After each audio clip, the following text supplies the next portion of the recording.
안녕하십니까. 오늘 사회를 맡은 정유신입니다.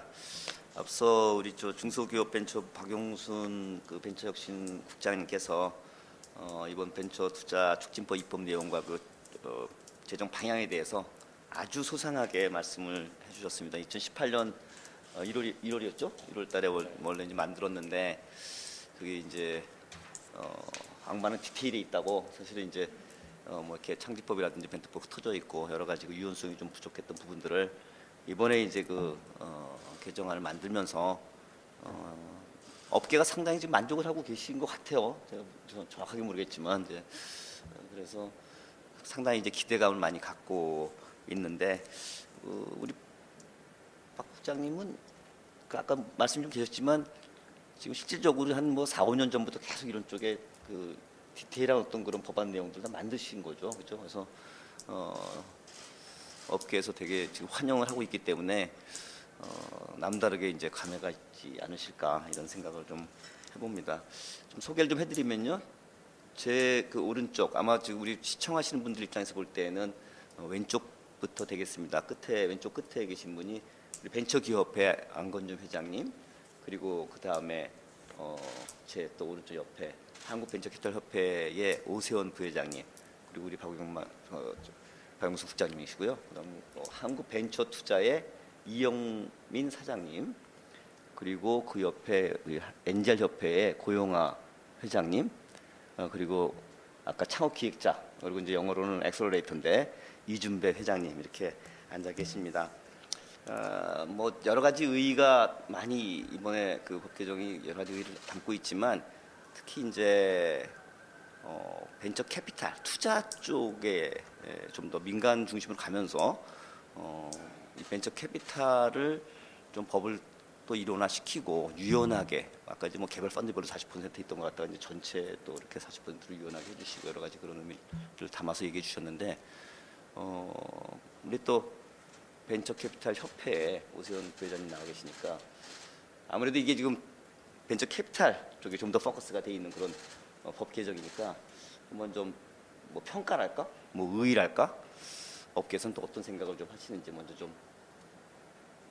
테이프 끊어주시죠.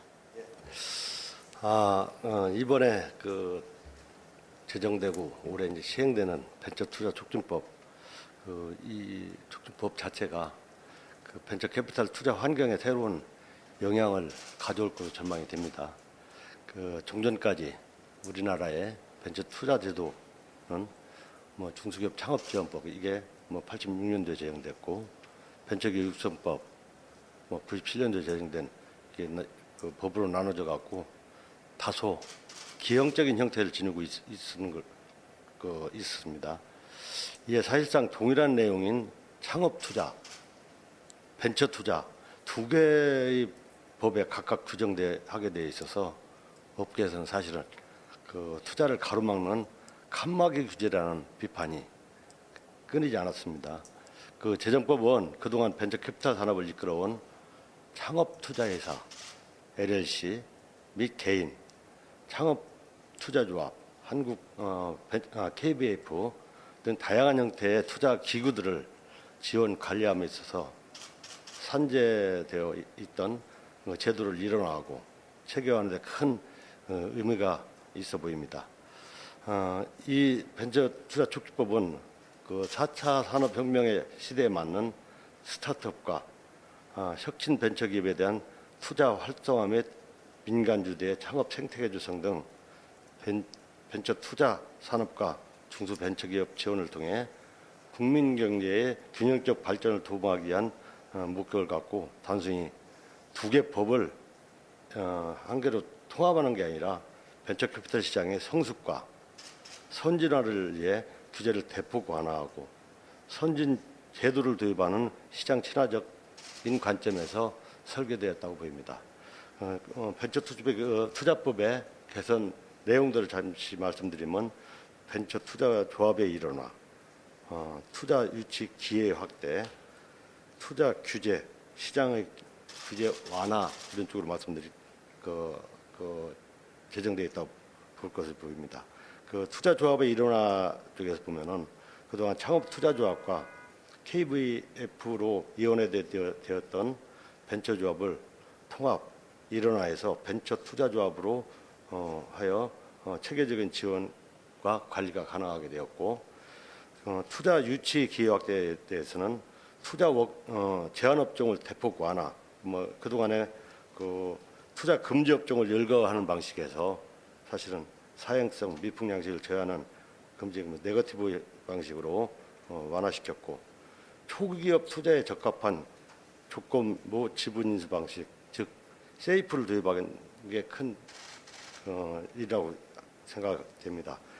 세이프는 주로 미국의 실리콘밸리에서 많이 사용하진 그런 제도인데, 이게 초기 스타트업은 창업 초반에 기업의 가치 평가를 정확히 할 수가 없어서 사실은 기업 가치 평가를 투자 시점에서 하지 않고 후속 투자 시점에서 다시 재평가를 통해서 초기 기업의 경영권 보장 등 긍정적인 방향으로 미칠 것으로 전망이 됩니다.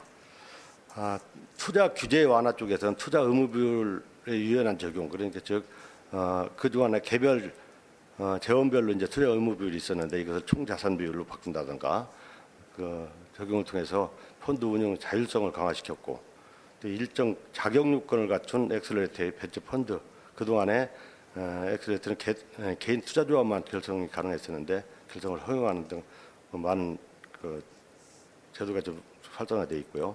기타 시장 규제는 우선 손실 중단 금지, 해이 투자 한도 폐지, 중견기업 투자 허용 등 시장 친화적인 제도 개선이 다소 반영된 것으로 알고 있습니다. 이 벤처 투자 촉진법 통과를 기점으로 해서 이런 우리 업계에서는 벤처 투자 성과와 유니콘 기업의 실적이 더욱 늘어나 경제 혁신이 이루어질 것으로 기대하고 있습니다.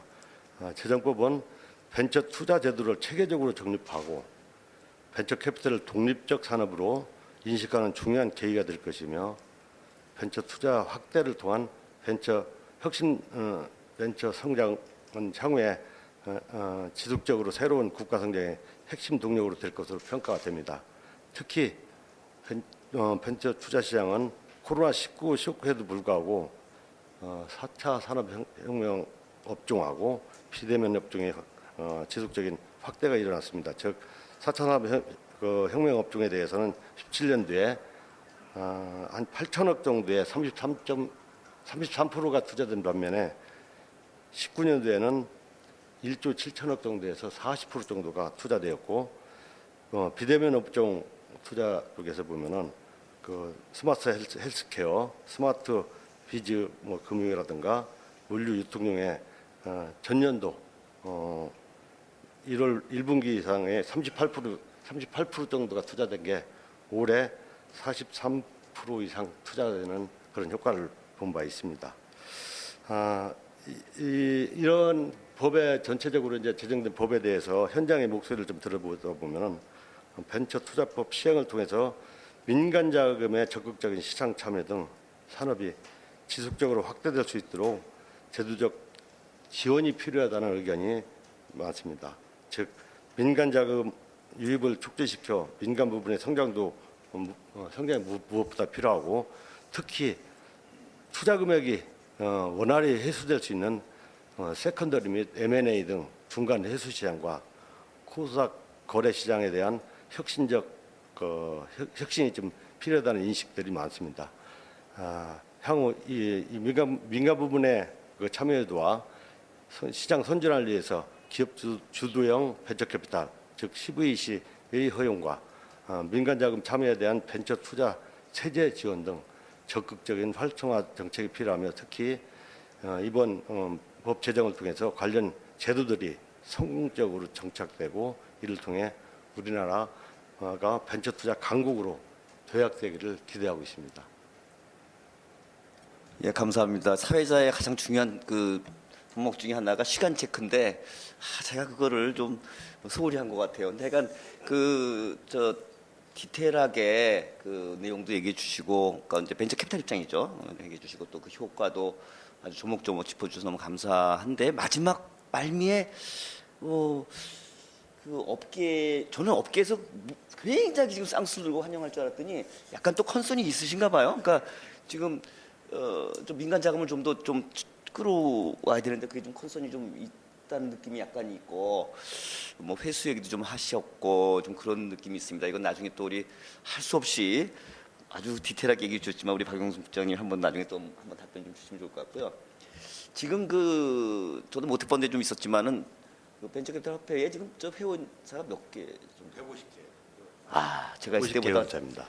한 30개 정도 늘었네요. 굉장히 많이 늘으셨는데 그러면 거의 이제 대표성 뭐 다 저기 벤처캐피탈 거기 협회에 등록하신 건 아니겠지만 대표성 상당히 있는데 전반적으로 굉장히 환영을 하시는 거죠? 맞습니다. 예.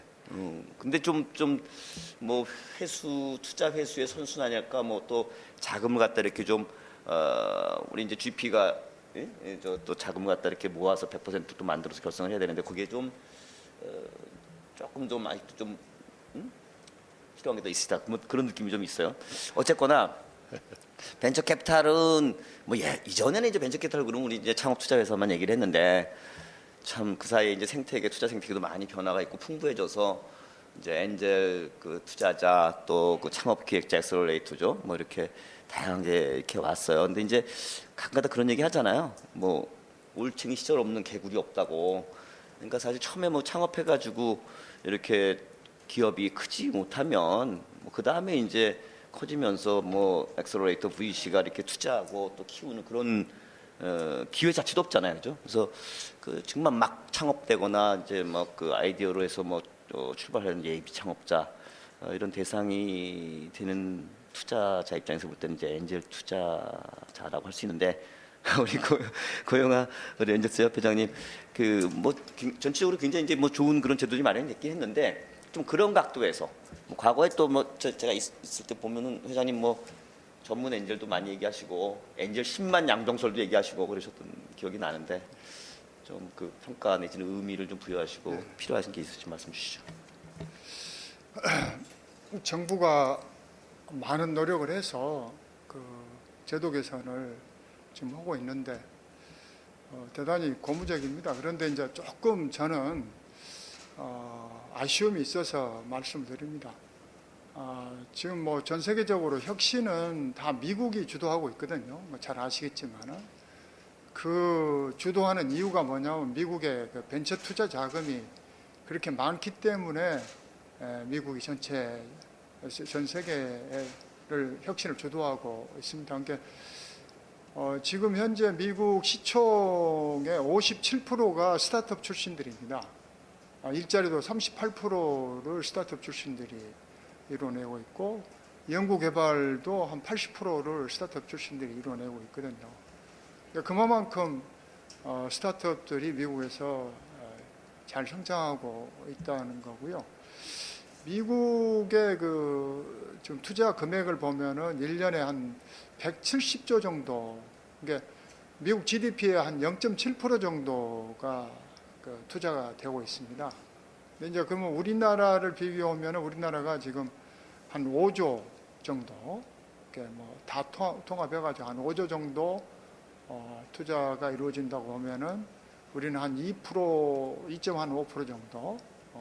그러니까 저는 우리나라도 한 14조 정도, 뭐 미국 정도 되려면 14조 정도가 투자가 이루어져야 하는데 그런 부분에서 오면은 상당히 좀 부족하지 않느냐. 근데 어쨌든 정부가 지금까지 주도해서 투자 생태계를 끌어왔다 그러면은 앞으로는 이 민간 주도의 투자 생태계를 이제 키우시겠다는 방향은 저는 뭐 당연하다고 보고, 근데 그러려면 그 민간 투자 생태계가 투자를 좀 더 자유롭게 마음대로 할 수 있는 환경을 좀 더 만들어줘야지 않느냐. 그런 부분에서 아직도 좀 한계가 좀 있다 이런 생각이 들고, 특히 지금 정부의 역할들을 보면은 벤처 투자 쪽은 뭐 많은 지원들을 하시는 것 같아요. 근데 사실은 초기에 스타트업들, 엔젤 투자자들을 키워내지 못하면은 엔젤 투자자들이 투자를 해가지고 스타트업들을 키워내야지 그 다음에 VC들이 받아가지고 투자를 해서 성장시켜나가는데 우리나라 엔젤 투자 생태계가 미국에 비해서 대단히 취약합니다. 미국은 엔젤 투자자들이 한 30만 명이 넘고 투자 금액도 한 40조 정도, 한 3, 40조 정도가 투자가 이루어지는 데 비해서 우리나라 지금 엔젤 투자는 싹 합쳐봐야 한 6천억, 7천억. 물론 이것도 우리가 12년도에 한 500억이었던 게 지금 한 8년, 7년, 8년 만에 한 10배 넘게 성장을 했으니까 이것도 뭐 대단하다고 볼 수 있지만은 실제로 이런 그 벤처 생태계를 키우려면은 엔젤 투자도 제가 볼 때는 한 3, 4조 정도는 돼야 한다고 저는 생각을 하고요. 근데 그러려면은 엔젤 투자자들을 많이 배출해내야 하는데 지금 우리 이번에 그 전문 엔젤 투자 제도를 만들어 가지고 전문 엔젤 투자자가 현재 160명입니다. 그러니까 이 전문 엔젤 투자자들을 많이 저는 늘려야 한다고 생각을 합니다. 그런데 그 늘리는 데 한계가 있는 거죠. 근데 우선 전문 엔젤 투자자 제도를 보면은 3년에 1억을 투자해야지만이 그 전문 엔젤 투자를 등록할 수 있게끔 해놨는데 이것도 저는 뭐 좀 풀어줘야 하지 않느냐. 한 5천만 원 정도만 엔젤 투자라는 게 그 투자해가지고 성공한 사람들이 많이 나오면은 자연스럽게 뭐 이렇게 빨리 확산되어 갈 수가 있는데 엔젤 투자가 성공하기가 대단히 어렵습니다. 저희 협회를 만들어 가지고 초기에 엔젤 투자 하겠다는 사람들이 많이 뛰어들었다가 이분들이 뭐 그 엑시스 안 되니까 투자 회수가 안 되니까 중간에 그냥 다 탈락을 해버려요. 그래서 엔젤 투자가 이렇게 더디 지금 확산되어 갑니다. 물론 이제 여러 가지 이유가 있죠. 미국은 세계 최고의 젊은 인재들이 다 실리콘밸리 몰려가지고 미국으로 몰리니까 우수한 애들한테 투자를 하니까 성공할 기회들이 많은데 대한민국은 뭐 잘 아시겠지만은 대부분의 우리 우수한 인재들이 창업을 기피합니다.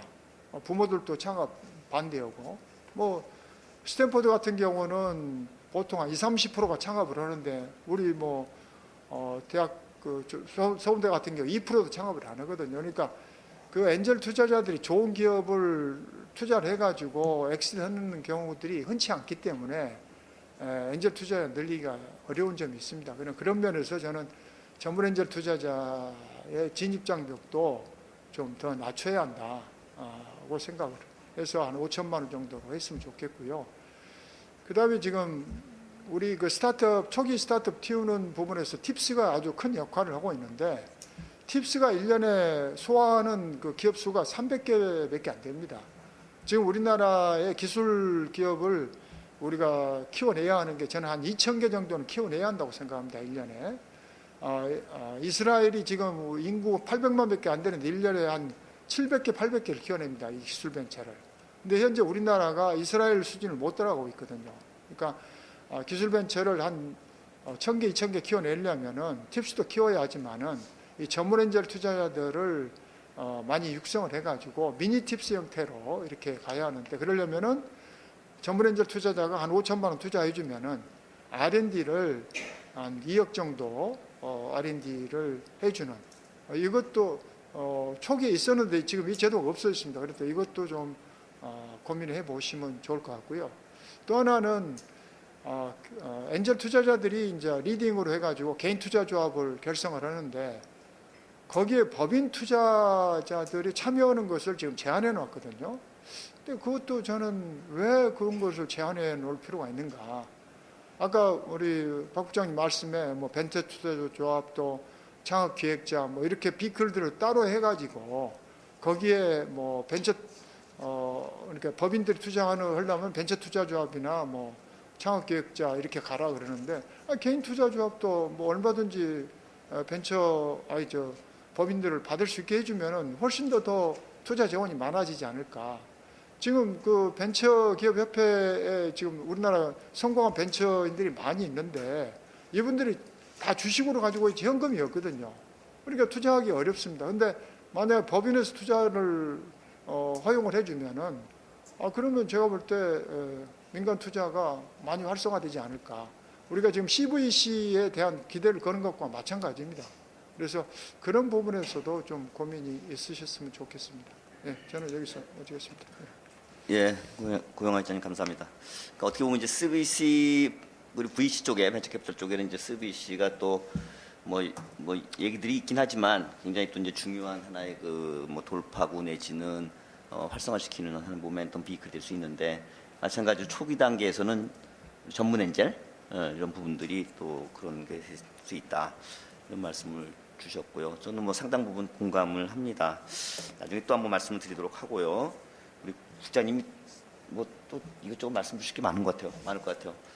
그 벤처 캐피탈 우리 저 투자 쪽이긴 한데 사실 궁극적인 목적은 이 벤처 기업 우리 활성화시켜서 뭐 정말 그 벤처 산업이 좀 잘 되게 하자는 거 아니겠어요? 그래서 안건준 우리 벤처 기업협회 회장님 그러니까 이제 벤처 캐피탈 민간 뭐 시장 기능이 활성화되면 뭐 제대로 된 뭐 혁신성 있고 좀 클 수 있는 정확하게 할 수는 없지만 그런 그 우리 벤처 기업들을 골라서 투자가 이루어지는데 중요한 건 이제 이게 투자가 이루어지는 걸로 끝나는 게 아니라 이제 뭐 벤처 캐피탈 입장이라든지 벤처 기업 입장에서 볼 때도 이게 회수가 잘 되고 그래야 이제 선순환이 잘 되고 뭐 이렇게 되잖아요. 그래서 그 뭐 이번 법 개정이 우리 벤처 기업 협회 수장으로서 뭐 어떻게 이게 그렇게 충분히 역할을 하실 걸로 보시는지 뭐 또 다 보완 얘기를 하셨는데 또 어떤 게 좀 필요하신지 한번 말씀 주시죠. 작년 한 해 이제 연말에 이제 데이터 3법 그리고 이제 벤처기업 특별법 개정안 그리고 오늘 주제가 된 벤처 투자 촉진법이 이 벤처 생태계 관련한 3법이 통과되었었죠. 그래서 사실 벤처업계에서는 뭐 가장 원했던 그런 법안들이 잘 마무리가 되었고 이제 올해 이제 본격 시행이 되는데 아마 8월 달이 아마 본격 시행이 되는 것 같습니다. 참 너무 기다리다 보니까 오히려 이번 기회를 통해 가지고 한국의 그 이 혁신 벤처 생태계가 크게 한번 도약할 수 있는 그런 기회가 된 건 분명한 사실인 것 같고요. 20여 년 전에 이제 한국의 그 제1 벤처 붐 시절에 아주 크게 활성화되고 어느 순간 또 이제 벤처 투자가 굉장히 그 위축되면서 이제 뭐 저희들 업계에서 얘기하는 그 벤처 빙하기가 있었던 시절이 있었던 것 같습니다. 7, 8년이었나요? 굉장히 오랫동안 있었고 그러면서 이번 작년에 이제 그 법이 통과되면서 올해 본격적으로 이제 제2 벤처 붐을 할 수 있는 그런 여건들은 확실하게 맺어진 것 같습니다. 대한민국의 현재 벤처기업 인정 기업이 대략 3만 7천여 개가 있고요. 뭐 또 나름 스케일업이 되면서 좀 규모가 커지거나 한 그런 기업들까지 그런 기업들이 또 별도로 한 3만 5천 개 있으니까 한국은 가히 뭐 벤처 천국이라 할 수 있다고 저는 생각합니다. 현 정부에서도 이런 혁신 벤처 생태계에 대한 부분에 관심을 가지는 것도 아마 그런 한국의 그 이런 기업 집단으로서의 부분에서 보면 굉장히 의미 있는 허리 역할을 하고 있다고 생각하기 때문에 아마 정부에서도 이런 벤처 생태계 활성화에 아마 큰 힘을 보태고 있는 것 같습니다. 근데 저는 좀 이쪽을 좀 바꿔봐서 이제 조금의 그 아까 많은 말씀을 해주셨고 우리 박영순 국장님 설명도 제가 자세히 들었고 오늘 또 제가 좀 몰랐던 그런 부분도 좀 있어서 좀 몇 가지 생각을 해봤습니다. 먼저 그 조건부 지분 인수 계약에 대한 도입건에 대해서는 뭐 아까 설명은 뭐 많이 좀 해주셨기 때문에 기업 입장에서 보면 사실 저도 회사 법인 설립을 약 한 10여 개 해봤습니다. 뭐 상장도 해봤고 또 상장사 인수도 해봤고 M&A도 해봤고 또 미국에서 창업도 해봤습니다. 근데 딱 이 그 족구부 지분 인수 계약은 저같이 연속 창업자 입장에서는 굉장히 크게 가슴이 와닿았어요. 그러니까 처음에 창업을 했는데 너무 아이디어가 좋은데 내가 볼 때는 이게 100억인데 상대가 볼 때는 이제 스타트업이고 이제 겨우 뭐 한 달, 뭐 6개월, 1밖에 안 됐는데 무슨 100억이야라고 얘기를 할 수가 있단 말이죠. 그러다 보니까 초기에 감히 벤처 캐피탈 VC에 다가갈 수 없었어요. 근데 그 부분을 해결한 조항이라서 굉장히 의미 있게 받아들이고 그러니까 말 그대로 초기 투자자한테 그러니까 투자자에게 초기에 너무 과도한 지분을 안겨주는 그러니까 그러다 보니까 실질은 그 투자 계약까지 시행하지 못하는 그런 부분을 방지하고 또 안정적으로 또 이제 경영권 유지를 하는 데 있어 가지고 도움이 되는 건 맞겠으나 또 반대 입장에서 보면 투자자 입장에서 본다면 이게 그냥 저기 결국에는 비싸게 사는 거잖아요. 그러니까 결국에는 처음에 회사 가치가 적을 때 투자를 해야지 지분을 많이 받을 수 있는데 결국 나중에 이제 그 후속 투자가 이제 그 기업 가치에 대한 산정이 있어지고 나서 그때 이제 밸류에이션이 결정되니까 투자 입장에서는 정반대로 보면은 비싸게 사는 꼴이 되니 과연 이게 진짜 또 활성화될까에 대한 의문점을 저희 업계에서는 또는 제가 기업 입장에서는 가져서 사실 이 시행 초기에 이런 진행 상황에 대한 모니터링을 우리 정부에서 좀 확실하게 해 주셔야 될 것 같고 또 그에 따르는 문제점에 대해서는 바로바로 보완책이 마련돼야 된다고 생각합니다. 두 번째는 이제 투자 의무 비율 부분에 대한 그 총 운용자산 기준을 변경한 건데요.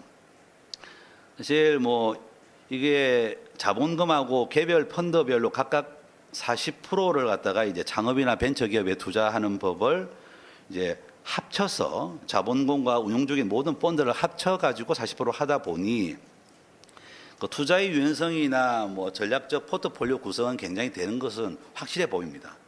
그리고 또 당연히 또 이제 이 스케일업 투자도 촉진될 것으로 기대하고요. 근데 조금 걱정되는 부분이 뭐냐면 이게 근본적으로 모태펀드에서 그 출자 사업 공고 시에 그 펀드별로 그 주 목적 투자 비율을 정하지 않습니까?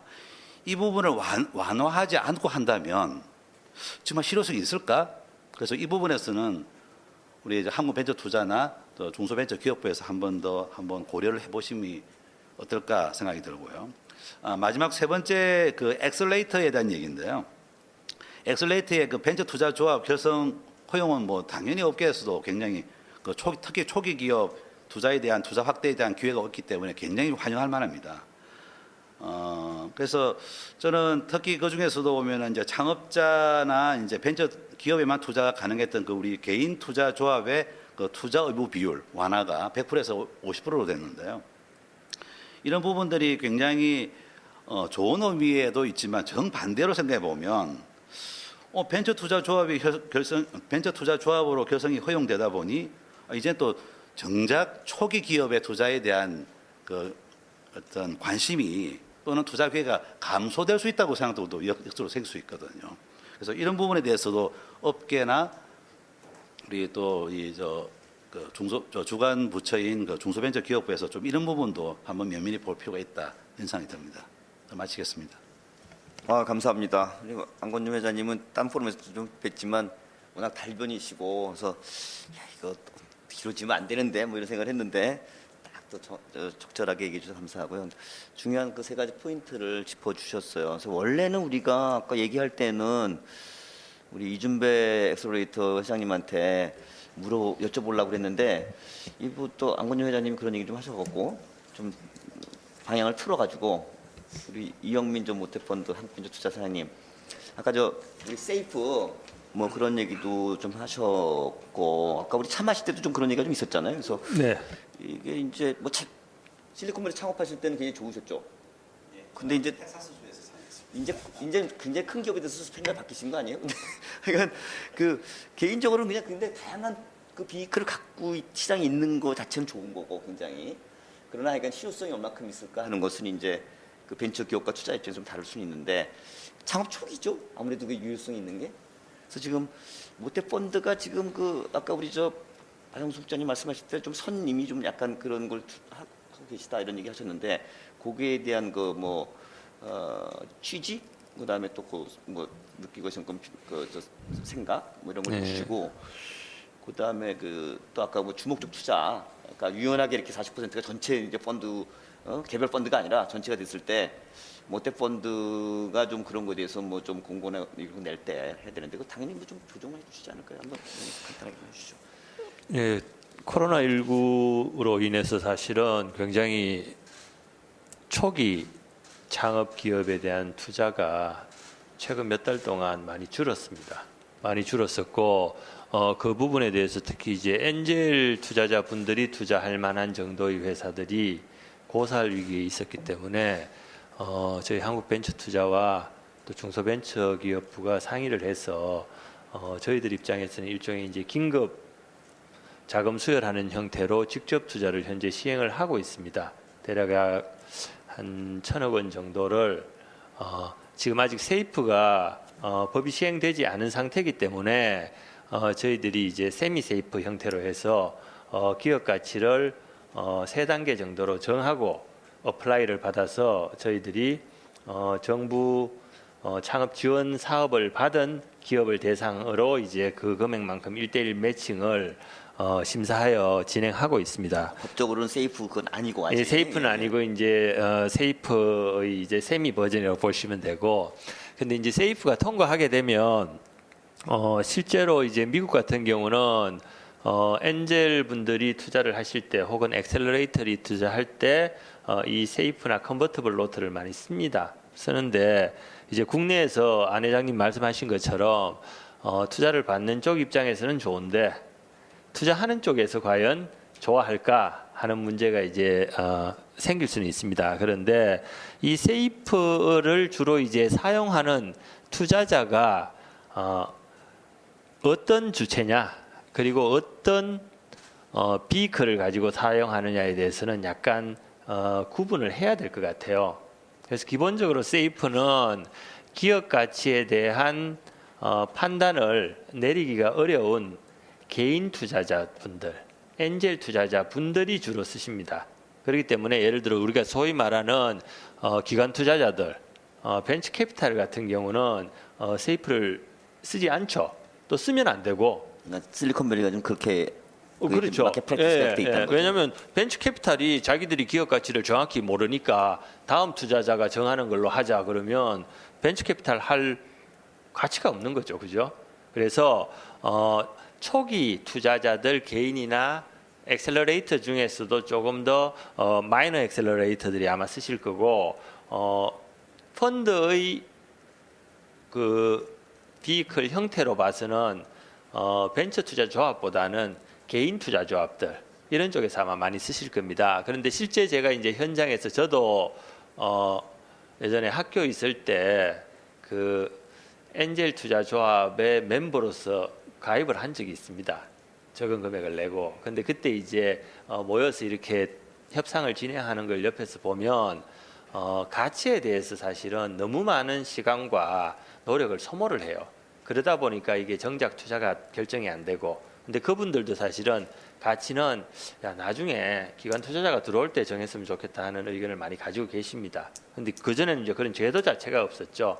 그래서 이 세이프는 일단 우리가 투자자와 피투자 기업이 사용할 수 있는 좋은 수단이 일단 하나가 확보됐다는 점에서 아주 큰 의미가 있고, 그다음에 그 수단이 이제 잘 활용되기 위해서는 실제로 세이프의 기본 계약이라든가 진행하면서 나타나는 문제점들은 계속 보완하면서 사용만 한다면은 제가 봐서 국내 그 초기 투자 시장에서는 굉장히 유용한 툴이 될 걸로 보고 있습니다.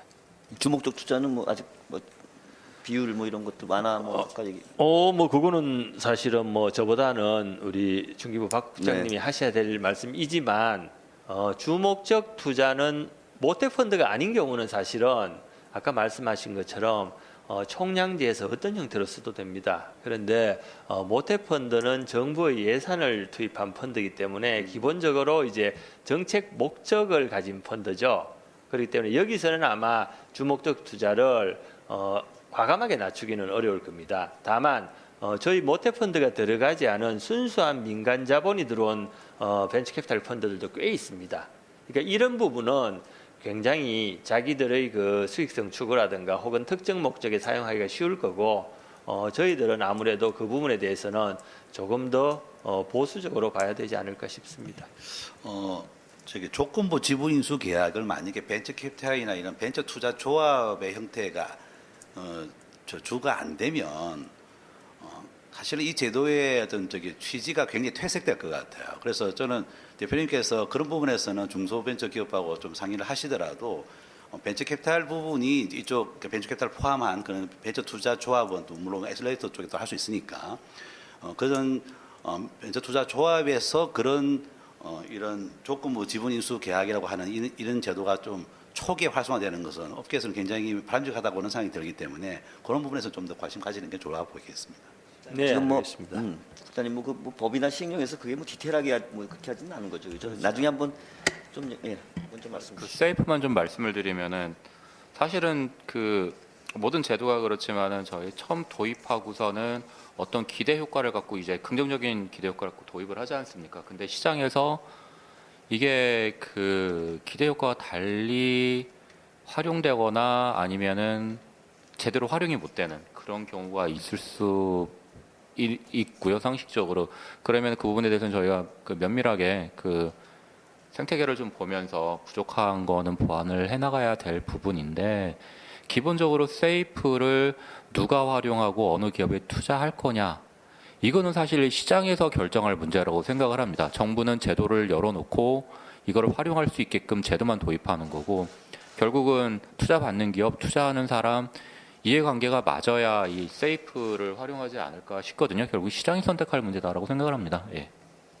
예, 뭐 하다 보면은 또 시장에서 또 마켓 프랙티스 같은 거 만들어서 이렇게 하게 되니까 죄송해요, 우리 저 이준배 회장님. 우리 저 아까 먼저 질문을 드리려고 했는데 우리 안건준 회장님이 또 그 내용 질문 내용이 그대로 있어서 우리 저 창업 기획자라고 그러지만 그냥 우리 그냥 시장에서는 엑셀러레이터가 저도 엑셀러레이터 뭐 이렇게 엑셀러를 자꾸 빼고 뭐 이렇게 얘기하기가 쉬운데 창업 기획자 사실 이제 그냥 느낌은 우리 차에서 엑셀 밟는다는 느낌이 있거든요. 그래서 실제로 그렇지만 그래서 이제 어떻게 4차 산업혁명이 시작이 돼가지고 어떻게 보면 굉장히 혁명적으로 빠른 변화가 일어나면서 유니콘도 나와서 정말 뭐 얼마 안 된 그런 기업들이 점프해서 굉장히 커지고 그런 환경이기 때문에 사실 이제 엑셀을 밟아주고 이런 것들이 굉장히 중요할 수 있다. 어떤 엔젤과 VC 사이에서 또는 뭐 이렇게 그런 의미에서 이번에 뭐 펀드 벤처 투자 조합도 이제 뭐 또 할 수 있게 되셔서 어떤 면에서 볼 때는 상당히 제일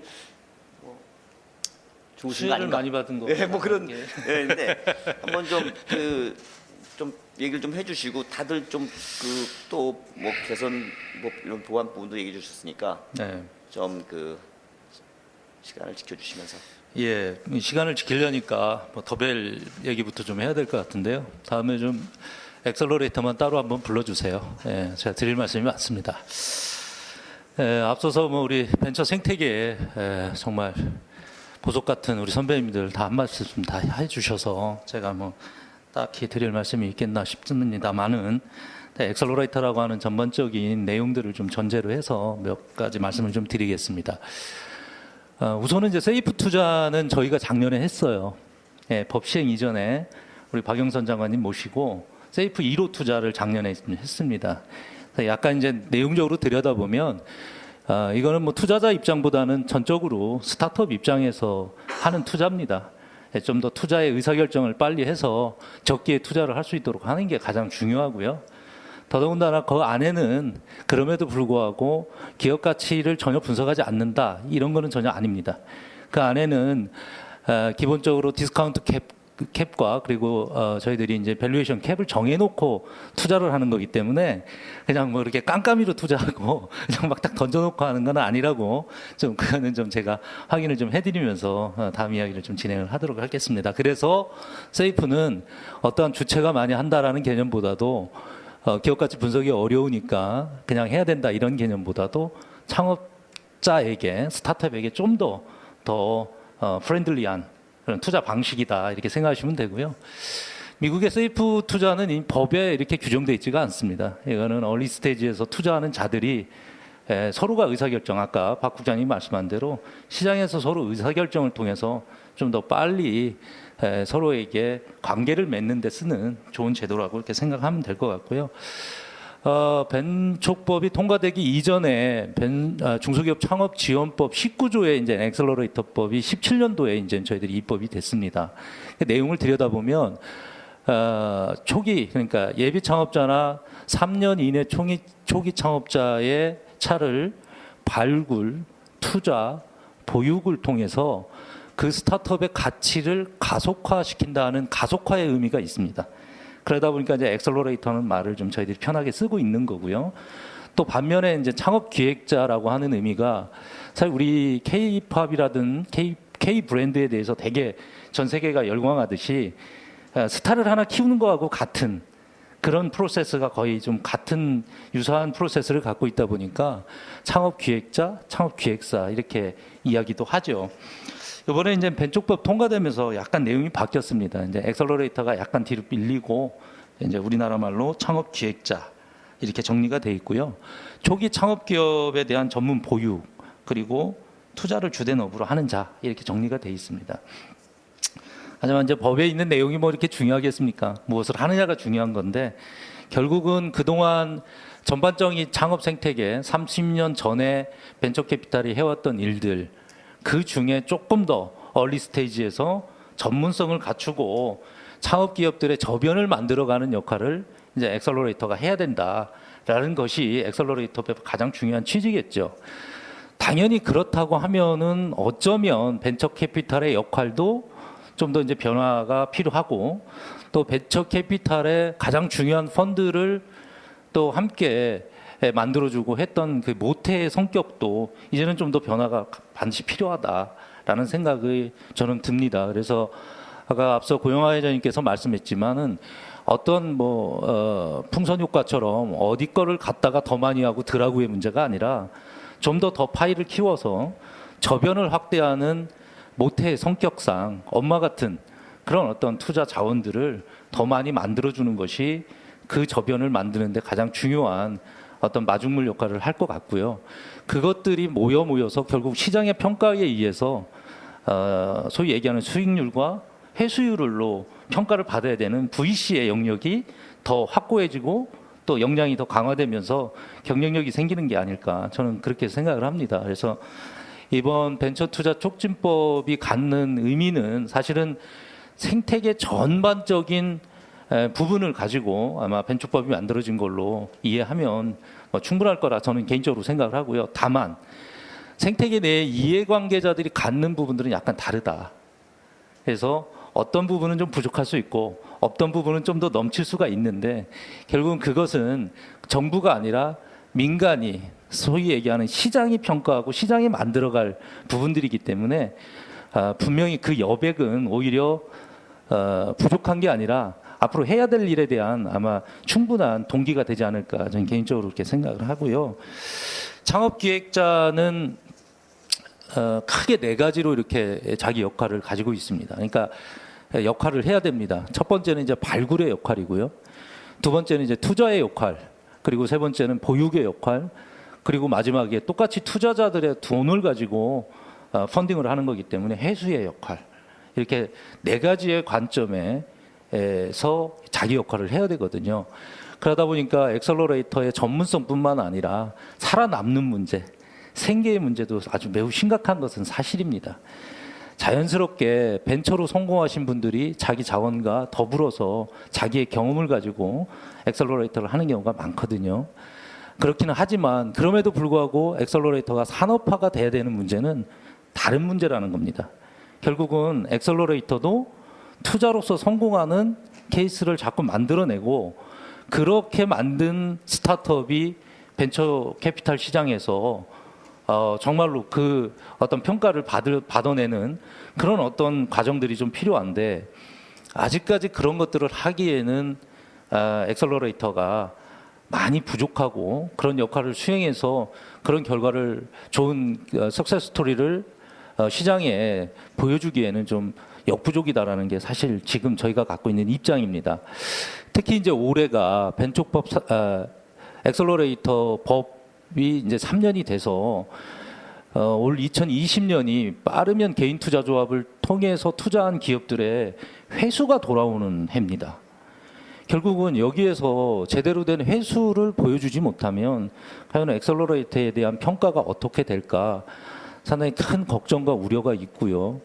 또 더 나아가서 투자까지 해야 되는 입장, 소위 시드 투자에 투자를 위한 펀드레이징을 해야 되는 입장에서 사실 말은 그렇죠. 저희가 벤처 조합도 만들고 개인 투자 조합도 만들고 본 계정에서도 투자하고 뭐 이게 다 권리를 주는 건 좋은데 어떤 의미에서 보면 면허증 없는데 차 사주는 거하고 비슷한 내용이 있어요. 이 안에 뭐냐, 결국 시장에서 펀드레이징을 해서 펀드를 개인 투자 조합을 결성하거나 조합을 결성하는 것은 다른 문제라는 겁니다. 권리를 갖는 거하고 결성하는 문제는 좀 다른 문제죠. 그러다 보니까 사실 엑셀러레이터들은 개인 투자 조합 한 3억 정도 만들어도 자기 영혼을 한 30번 정도는 팔아야 된다. 이런 정도로 사실 펀드레이징 자체가 시장에서는 매우 어려운 숙제 중에 하나예요. 그래서 이런 측면에서 엑셀러레이터의 전용 펀드가 만들어지지 않는다면 사실은 아까 말씀드린 엑셀러레이터가 과연 지속 성장 가능한 그런 산업으로서 기회를 맞이할 수 있을까, 그런 시대를 볼 수 있을까 조금 더 좀 염려가 되고요. 벤처 캐피탈 30년이잖아요. 이제 엑셀러레이터 3년입니다. 그래서 어쩌면 조금 더 부드러운 눈길로 좀 봐주시고 기회에 대한 부분도 좀 더 너그럽게 정책적 배려가 좀 함께 가지 않으면 엑셀러레이터가 자기 아까 주어진 역할 잘 할 수 있을지 좀 걱정은 됩니다만은 아무튼 배촉법 통과를 통해서 기회를 주셨으니까 그 기회를 잘 살려서 산업으로서 좀 거는 기대에 부응하도록 노력하겠습니다. 네. 예, 이준배 회장님 감사합니다. 제가 초조해지고 있어요. 이 시간. 근데 이제 아니에요, 좋아요. 근데 좀 짧게 뭐 이렇게 좀 얘기를 시작할 때는 시간이 꽤 많을 줄 알았는데 항상 그렇듯이 지금 회원이 몇 분이세요? 저희가 현재 이제 처음 초기에 2017년도에 엑셀러레이터 등록을 하고 2020년 현재 6월에 249개사가 엑셀러레이터 등록을 했어요. 사실 그 중에 한 60여 개사가 저희 이제 회원사로 가입이 돼 있습니다. 저는 이제 회원 수 뭐 이런 것들이 벤처캐피탈 협회나 AC 협회는 뭐 그렇게 크게 의미를 갖고 있지는 않아요. 왜냐하면 다양성이 생태계에 존재하지 않으면 절대 서로 한 어떤 그 영역을 가지고 살 수는 없다. 그래서 그 서플라이 체인에 대한 부분이 좀 저는 더 중요하다 생각을 합니다. 예. 지금 어차피 다 이렇게 오버랩돼 있는 부분들이 있잖아요, 그렇죠? 예, 엔젤 뭐 이렇게 다양하게 오버랩돼 있죠. 뭐 기업 생태계, 특히 투자 생태계는 다 오버랩돼야 예. 그게 또 기능을 또 하는 것이기 때문에 말씀 감사하고요. 배영수 부장님 어깨가 무거우시겠어요. 뭐 계속 뭐 얘기들이 많이 있으신데 우리 국장님이 한번 좀 몇 가지 좀 꼭지이 나왔으니까 한번 그거를 좀 짚어서 좀 아까 뭐 좀 적으신 것도 있으니까 한번 좀 얘기해 주시고 짧게 빠르게 좀 얘기해 주시면 또 한 번 더 마지막 한 번 더 질문을 하고 이렇게 하겠습니다. 좀 네, 뭐 몇 곡지 나왔으니까 말씀을 달라고 교수님께서 말씀을 하셨지만 강론보다도 좀 이 말씀 드리고 싶습니다. 저는 개인 투자, 엔젤 투자하고 회수 시장 다른 분들도 강조를 하시고 저도 개인적으로 엄청나게 중요하다고 생각을 하는데 10년, 20년 동안에 제일 성장이 더딘 부분이 또 이 부분인 것 같아요. 왜 그러냐 생각을 해보면은 M&A도 벌써 여러 번 대책을 내놨고 결국은 제도적으로 풀 수 있는 부분이 아니지 않나 그런 생각을 하는데 그러면은 결국 이건 뭐냐? 문화에 관련된 거라는 거죠. 저희 히스토리와 문화. 그러니까 M&A 문화도 이를테면 예를 들어갖고 창업주들이 빨리빨리 창업하고 성공하고 중간에 M&A 시키고 나가는 이런 문화가 아니라 끝까지 쥐고서는 이제 가려고 하는 문화. 예를 들면 그렇다는 겁니다. 그런 문화들이 굉장히 중요한 요소들이 포함되어 있는 시장이 엔젤 투자 시장하고 M&A 시장인 것 같고요.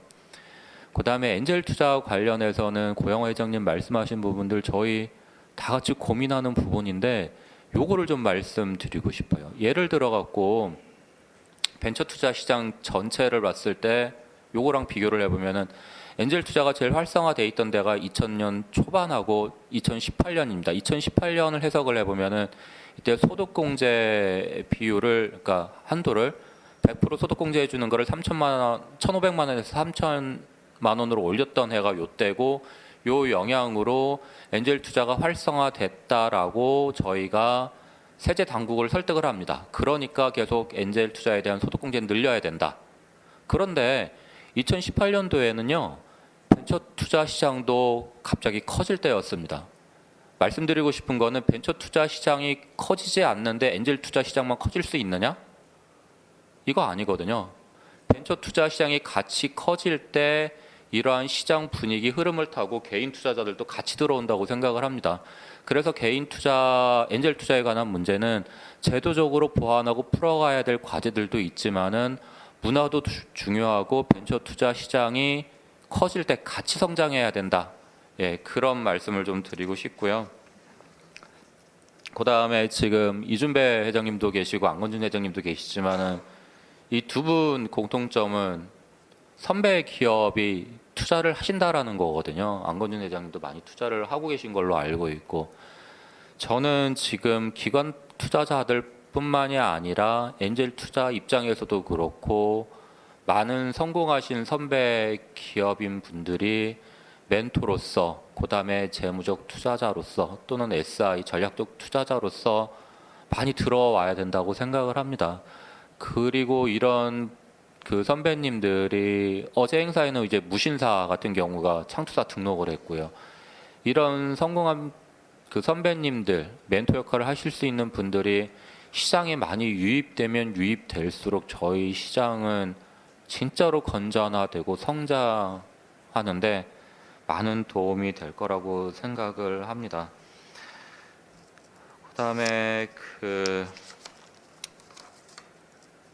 세이프에 대해서는 아까 말씀하시는데 밸류에이션 캡, 디스카운트 캡 까마득히 잊고 있다가 예, 이제 새록새록 생각이 납니다. 이거 도입할 때 공부했던 것들이. 예, 여러 가지 제도들은 저희 정부는 제도적 기반을 만드는 거고 시장에서 선택 활용하는 거고 향후 앞으로 보아가면서 저희가 보완할 부분은 보완해 나가고, 이렇게 그 다음에 여기 계신 그 업계를 대표하시는 선배님들, 그 다음에 많은 생태계 이해관계자들, 주체들 같이 협력자적 관계, 동반자적 관계를 통해 갖고 서로 도와가면서 예, 나아가야 될 거라고 생각을 합니다. 예. 예, 국장님 감사합니다. 뭐 저도 말씀하신 거에 상당 부분 동의를 해요. 그러니까 저도 이제 모태 있을 때도 그런 생각을 많이 해봤는데 결국 이제 문화 이슈가 있고, 그죠? 그러니까 창업하고 기업 키우는, 그러니까 기업가 정신 우리 그런 얘기 많이 했잖아요. 뭐 내 눈에 흙이 들어가기 전까지 절대 안 팔아 뭐 이런 그런 그 기업가 정신도 있지만 여기까지는 내가 하고 다음엔 다른 사람이 이렇게, 특히 이제 4차 혁명이 돼가지고 지금 뭐 10년, 15년, 이제는 뭐 3년만 돼도 비즈니스 모델이 확 바뀌기 때문에 좀 조심스럽긴 하지만 M&A에 대한 시각이 완전히 바뀌어야 된다는 게 개인적 생각이에요. 적대적 M&A도 허용을 해야 된다는 생각을 하고 있어요. 개인적으로는. 죄송합니다. 그런 생각까지 하고, 그렇게 다양하게 되지 않으면 기업가가 엑스트해가지고 기술력도 있고 멘토 능력도 있고 돈도 있고 이런 분들이 사실 생태계에 존재하고, 특히 그쪽이 사실 초기 창업 쪽에 하고 이제 엑셀 쪽에 엑셀레이터 쪽에 많이 분포해야 성장할 수 있고 그 실리콘밸리 모델이라고 생각하고 있거든요. 근데 물론 이제 아까 제가 세이프 얘기하면서 저는 질문하고 싶었던 게, 이게 그 뭐 창업 기업에는 좋은 뭐 투자자 입장에서 이게 제대로 하겠느냐는 거는 기업이 좋으면 무조건 하잖아요. 유니콘만 나올 것 같으면 무조건 할 거 아니에요. 그러니까 그런 기업을 어떻게 만들느냐, 이건 투자만의 문제가 아니고 그런 부분도까지 있는데 이제 그런 거는 또 다른 이슈지만, 하여간 그런 다양한 이슈들이 있는 상태에서 우리가 이제 투자라는 관점에서 또 벤처 기업이라는 관점에서 오늘 토의를 하고 있다고 생각하고요.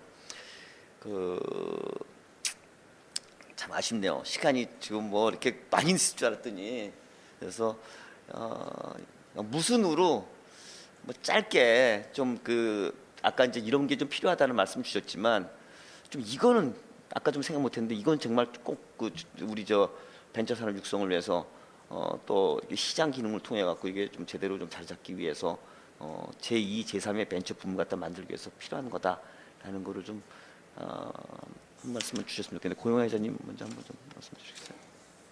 죄송한데 좀 짧게. 예. 하여튼 뭐 다 좋은 이야기들 많이 하셔서 할 얘기 없습니다만은, 어쨌든 뭐 또 다시 제시 한번 강조합니다만은, 엔젤 투자 문화를 아까 말씀하신 대로 문화를 만들어 가야 돼요. 그러니까 그러려면은 지금 우리 엔젤 투자만 하더라도 지금 서울에 집중돼 있습니다. 서울 수도권에 한 80%, 70-80% 서울에 집중돼 있는데 지방의 엔젤 투자를 활성화시켜야 합니다.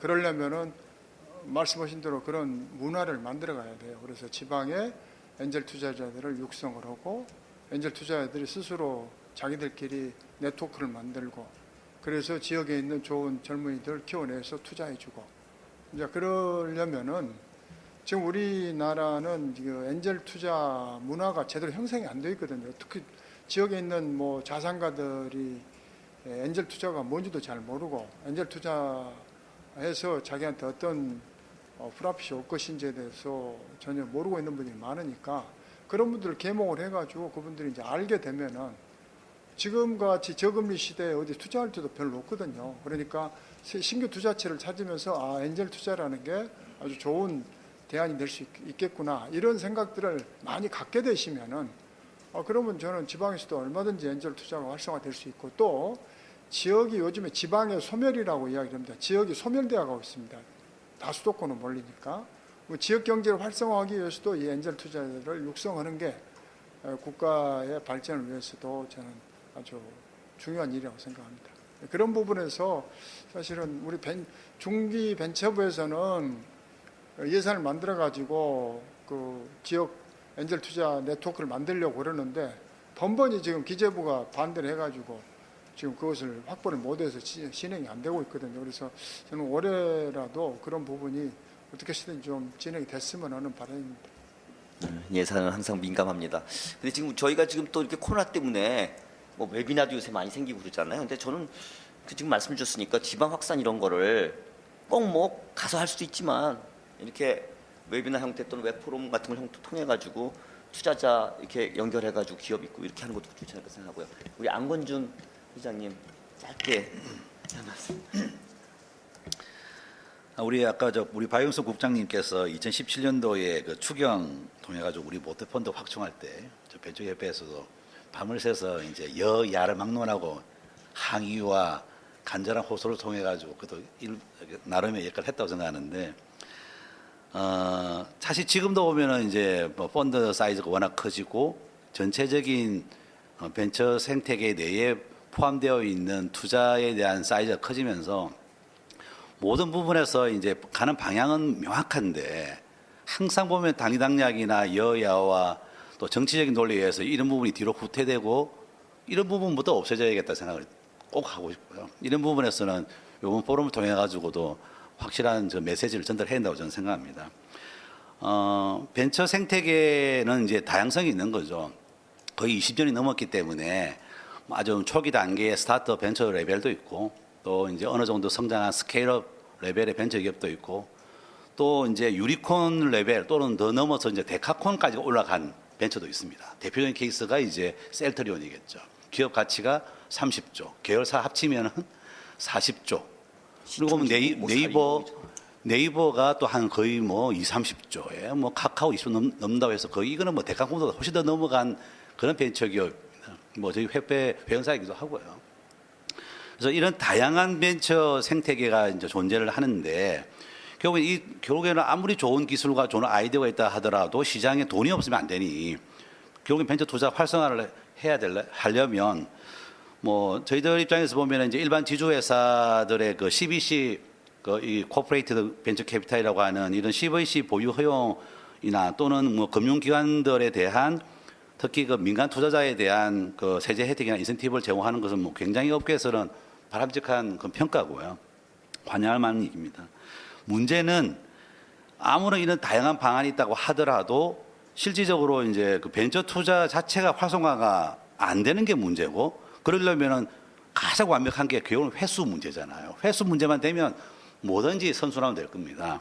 그러니까 뭐 창업을 하고 투자를 하고 또 성장을 하고 또 회수하고 또 재투자를 하는 결국에 이 선순환이 돌기 위해서는 결국의 핵심이 이제 회수시장 활성화인데요.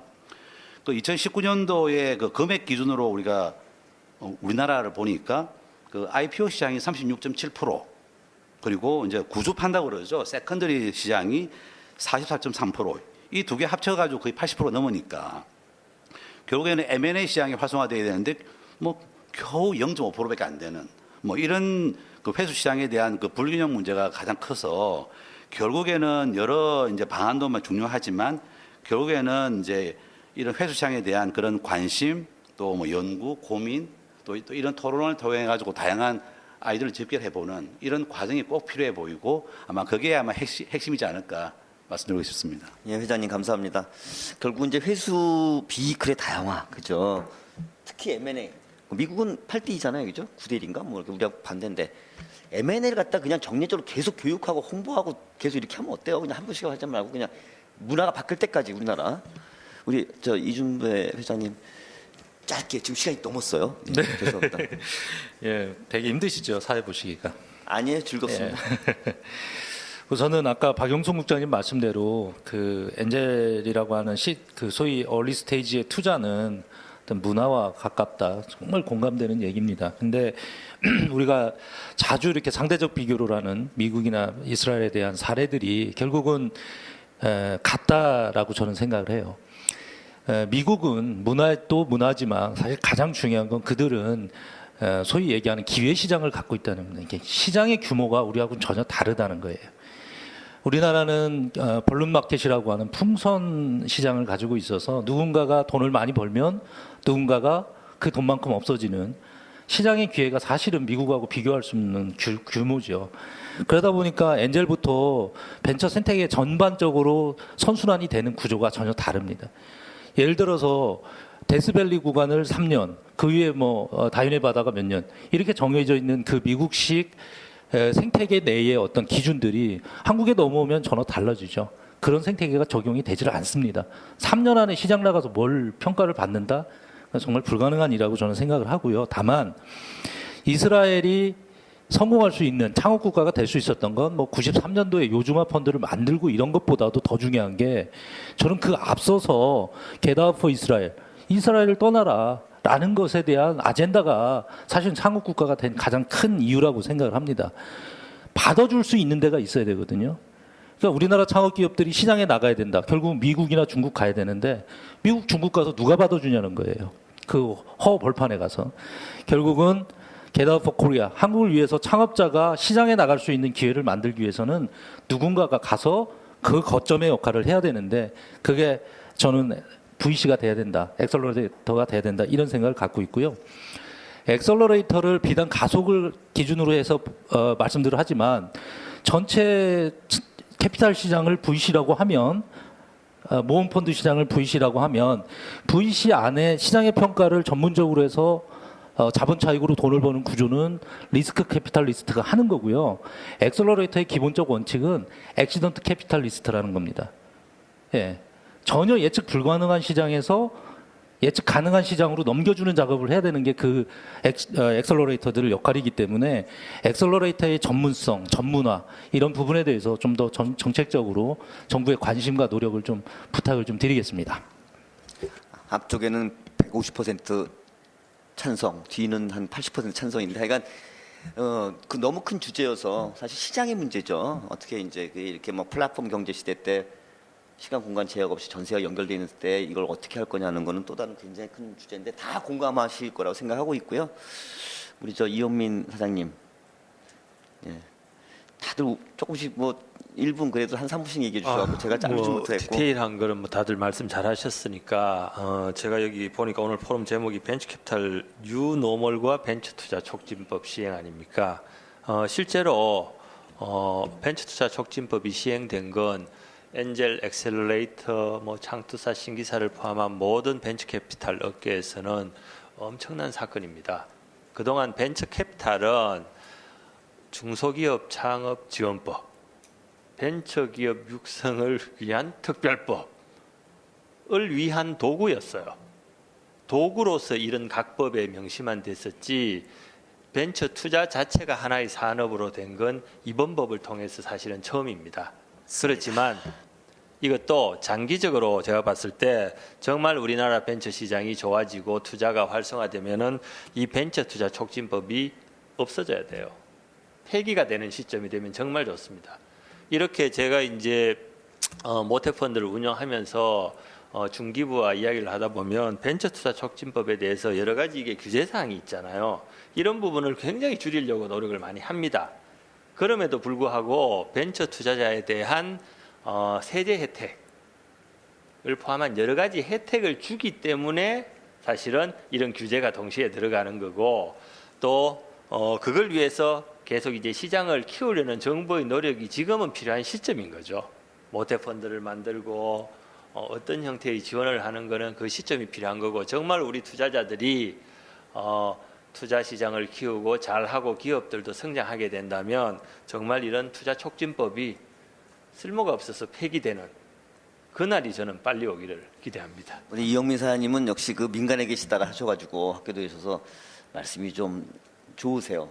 세요. 근데 사실 저는 모태펀드가 있었지만 정책이 직접 이렇게 공공재로 들어올 때 대개는 잘못하면은 실패들을 많이 하는데, 그러니까 리스크 어버팅을 하든가 모럴 해저드로 가든가. 근데 이 펀드를 했기 때문에 굉장히 세컨 베스트, 뭐 최선은 아니겠지만 제도적으로는 대단히 좋은 제도라고 생각을 해요. 그래서 저도 동감합니다. 중기부 우리 박영수 국장이 계시지만 이렇게 좋은 제도, 시장 실패 취약령에 들어왔는데 이렇게 회수하고 있는 데는 사실 별로 없잖아요. 그러니까 정말 좋은 제도고 100% 동감합니다. 우리 처음에 우리 말씀을 주셨는데 오세현 우리 부회장님, 우리 벤처 캐피탈 협회 이제 포커싱을 해서 예. 마무리 좀 해주시죠. 짧게. 아까 안건윤 회장님이 말씀하셨지만, 하여간 이 벤처 투자액이 많이 늘어나는 반에서 사실은 그 해수 시장이 사실 커져야 되는 거거든요. 이제 해수 시장 쪽에서 사실 그 중에 M&A 쪽에는 부정적인 인식제고, 또 창업 목표를 M&A로 창업 목표를 정하는 그 시각의 변경, 이런 것들을 정부가 적극적으로 좀 홍보를 해줘야 될 필요가 있고, 거기에 따른 과감한 M&A 지원 정책 같은 경우도 새로 발굴을 해서 지원을 했으면 좋겠다 하는 생각이 듭니다. 예, 감사합니다. 저도 전부터 항상 그런 생각했는데 아마 정부 입장에서, 중기부 입장에서 M&A를 막 이렇게 하기 쉽지 않을 거예요, 그죠? 그러니까 저 업계에서, 시장에서, 그다음에 우리 더벨 여기서 해주시지만 언론에서 M&A 홍보 대사가 돼야 돼요. 갖고 그런 부분을 통해 갖고 회수의 비이크를 다양화하고 이렇게 될 때, 그러니까 사실은 짧잖아요, 회임 기간이. 확장성 굉장히 커졌지만, 그러니까 해외로 나가고 확장, 인프라 인더스트리, 산업 간에도 융합을 많이 만드는 거. 아까 유연하게 이렇게 이제 다 터주셨잖아요. 근데 저는 그거 굉장히 좋은 것 같아요. 물론 이제 건전성 이슈도 생길 수 있고 누가 아둔할 수 있지만 막 변하는데 언제 쫓아가면서 그때 또 이렇게 넓혀져요. 그러니까 지금 선제적으로 이렇게 유연하게 우리 VC가 여러 가지 그 형태의 그 회사 갖게 하고 이런 거 굉장히 중요하다고 생각하고, 확장성은 확보가 됐는데 제가 볼 때는 그 회임 기간이 짧아지는 거에 대한 그런 리스크를 갖다가 지금 담보할 수 있는 게 별로 없어요. 그 사실 그건 회수의 다양성이거든요. 그래서 M&A뿐만 아니라 딴 것도 세컨드리도 있지만 딴 것들은 제도는 준비가 됐고 M&A 쪽을 집중적으로 해야 되지 않을까 이런 말씀드리면서, 하여간 오늘 짧았지만 많은 말씀 너무 감사하고, 이걸로 다 되는 건 아니죠. 또 하면서 계속 이제 마켓플레이스 만들어가겠지만, 하여간 이런 계기를 통해서 우리 제2, 제3의 벤처 붐이 될 것으로 확신을 하면서 오늘 간담회를 마치도록 하겠습니다. 감사합니다.